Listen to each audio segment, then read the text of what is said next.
I just want us to clear the air on something because I noticed that so many persons use use these words interchangeably, or they confuse the two words, which are hydration and, is there any English like moisturization? Hydrating the skin and moisturizing the skin. Are there really any differences, or do they mean the same? Let us break them down on today's video. Now, when we say that your skin needs hydration, think of it as you being thirsty and you need to drink water. You are about to take in something that is going to help hydrate your body. All right. That is also the same way it is with your skin. Now, when your skin lacks water, when your skin is thirsty, that is where we now talk about dehydration, transepidermal water loss. Okay, this is your skin losing water. All right. Now, what are the ingredients you should look out for in your product if you are looking towards hydrating your skin? We have hyaluronic acid, we have glycerin, panthenol, aloe vera, vitamin E. I'm going to list them out on the screen. These products are going to help boost hydration in your skin. Your skin being thirsty is when your skin is looking all dull, is looking all should I use the word tacky? When your skin is looking oilier, yes. Your skin looking oilier could also be a sign that your skin is dehydrated. I know we have oily skin, whereby your skin produces lots of oil, right? Now, because your skin produces lots of oil does not always mean that you have an oily skin. I have a video where I talked about that. I'm going to link it there. Okay. So now, your skin producing lots of oil could also be a sign of a dehydrated skin. So take notes. Go and watch that video. You will understand me better. Now, when you use products like aloe vera, hyaluronic acid, panthenol, vitamin E, products that contain these ingredients, they are going to put a balance between the oil that your glands are producing and hydration. Okay, that is now where your skin then stops producing a lot of oil. That is why I laugh when I hear persons say they don't need any form of hydration again because they have oily skin. I don't know what you mean by that. So now, every skin type needs hydration, no matter your skin type. Oily, dry, normal, combination, you need hydration. Even if you have a damaged skin barrier, you need hydration. A dehydrated skin is already a sign that you should hydrate your skin. All right? Very good. Now let's come over to moisturizing your skin. When we say that your skin is not moisturized, your skin can be hydrated and not be moisturized. Yes, you can be using products like aloe vera on your skin. You can be using products that contain a very high dose of glycerin, hyaluronic acid, panthenol, vitamin E, and yet your skin is not moisturized. Now, I want us to note the difference. Moisturizing your skin means that you are trying to use a product that is going to help you seal in that hydration. Yes, when we say moisturize your skin, this is where we talk about products that contain ceramides, products that contain oils, squalene, dimeticon, even your Vaseline, simply your occlusives and your emollients. These are your moisturizers. Yes. So moisturizing your skin means you locking in the hydration you've gotten from your aloe vera, from your glycerin, from your where are they? From your panthenol, from your vitamin E. Good. So there is a difference between hydrating your skin and moisturizing your skin. Okay. Now, who is expected to moisturize? In my opinion, anybody can moisturize the skin. Now, I know you might want to say, so me having an oily skin, do I really need to use oils? No. That is why oils are not the only moisturizers. Oils are not the only emollients. We have ceramides. Now, ceramide is that ingredient that is essential on every skin. Even your skin naturally produces ceramides. Yes. Now, ceramides are just lipids. They are oils, or you can also refer it as a wax that is produced on the epidermal layer of your skin, all right, in order to prevent dehydration. Now, what ceramide do is that it creates a barrier, not just ceramides, your moisturizers in general, your emollients, your occlusives, all right? What it does is that it creates a barrier between your skin and the environment in order to prevent transepidermal water loss, in order to prevent dehydration. Okay? Now, who is expected to moisturize? Like I said earlier, in my opinion, everybody is expected to moisturize because even your skin naturally produces ceramides. But if you have a dry skin, if your skin is dehydrated, if you have a damaged skin barrier, that is an impaired skin barrier, you need moisturizers. Why? Because you using just your hydrants, because you using just products that is going to help boost hydration without sealing it in, it's your skin can easily lose that hydration. Why? Because already your skin barrier is not even impaired. Your skin is not producing enough oil. That is if you have a dry skin. Okay. Now you know that oils, like I said earlier, can also serve as moisturizers. Okay. So because you have a dry skin, your skin naturally already is not producing enough oil. So you need an extra layer of a moisturizer to help seal in the hydration. All right. So anybody can moisturize, but if you have a dry skin, your skin is dehydrated, your skin is damaged or impaired, you need a moisturizer. Now, if you have an oily skin, you can also moisturize. But in my opinion, you should concentrate more on products that contain dimethicone, um where are the moisturizers, ceramides.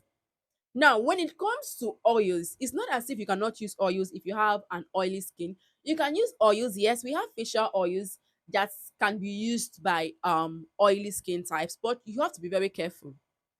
You have to make sure that whatever oil you are layering on your skin as someone with an oily skin is non-comedogenic. What do I mean? It does not have the ability of clogging your pores. Number two, you have to make sure that oil is totally lightweight. Very important.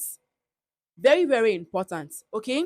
Anybody can use a face oil, but for persons who have oily skin, they have to be very careful. You have to look out for some attributes which I already mentioned: non-comedogenic oils, lightweight oils. Okay.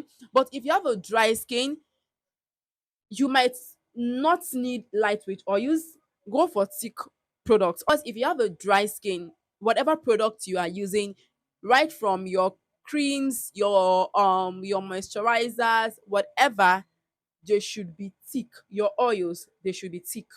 Okay, in order to reduce the rate at which it evaporates from your skin. Now, somebody might ask, I have a lightweight lotion, can I still use the lightweight lotion and then use a body oil, which is a moisturizer on top? Because body oils, they moisturize, right? You can.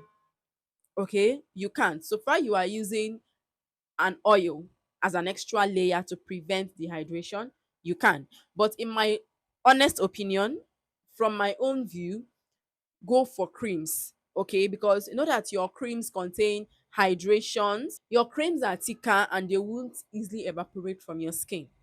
All right. So anybody can moisturize, anybody can hydrate, but I just want us to know the differences so that we won't be using. I think there was even a time I used to misuse the two. Yes, but now I know better. There are some of your face creams or face moisturizers that contain both hydration and moisturizers. I'm going to give you an example.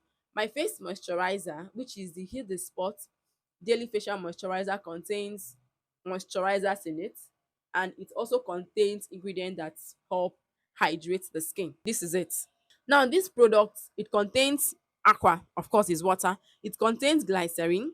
It contains hyaluronic acid. It also contains dimethicone.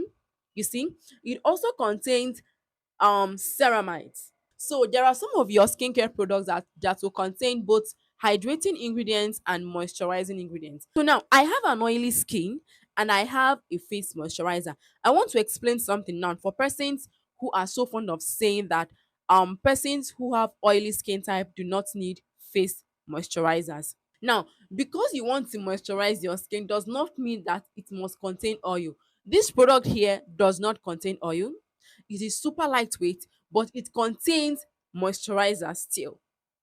It contains ceramides. It also contains dimethicone that will help moisturize my skin, that will help lock in hydration. Whatever hydration I'm getting from the hyaluronic acid, from the aqua, from the glycerin, this dimethicone and the ceramide is going to serve as a barrier, as a layer between that hydration and the environment. I also want to touch something, even though I feel like I should not say it now, but let me just say it. Persons who use just aloe vera, I mean your regular aloe vera, I'm going to attach a picture.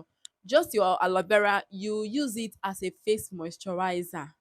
Now, you will hear so many of them saying that the aloe vera um face cream or moisturizer, that the aloe vera, okay, got them darker while they were using it, or that it was not hydrating or moisturizing their skin enough.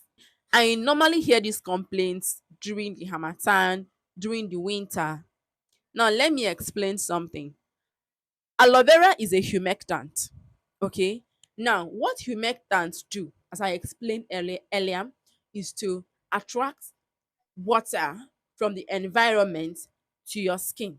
Now, also being the know that aloe vera, glycerin, hyaluronic acid also have the ability of taking water from your skin to the environment. Why? Because the weather as at then is dry. Now, just take it that what hydrants do is to take water. Wherever they see water, they will take it. Whether your skin or your environment is the source of water, they do not care. What they do is that they will always take water from somewhere to hydrate whatever, whether it is the environment or the skin. So let us understand it. So what aloe vera does in a situation where you use it as a face moisturizer when the weather is dry is that they will now take the water in your own skin and take it into the environment. Like I said earlier, take hydrants as ingredients that take water. They will take water from anywhere available, whether from your skin or from the environment. Okay, so the reason that aloe vera is not moisturizing your skin enough, especially during even now that the weather is hot, is simply because the weather or the environment is already dry. Now you are hydrating your skin with that aloe vera. Now, because the aloe vera has seen that the environment is dry, what it will now do is that it will now take water from your own skin and take into the environment. That is when you start noticing that your skin is even getting dry or dehydrated despite that aloe vera you have used on your skin, or despite that glycerin you have used on your skin. So if you must use glycerin on your face or your body, or aloe vera on your skin, make sure that you are using an oil, whether a facial oil for your face or a body oil. Let there be something that is serving as a barrier. Let there be something that is serving as a thing to lock in the hydration. I just hope this video is not all over the place. Okay, I'm trying my best to explain this so that we can understand it. All right, but don't worry.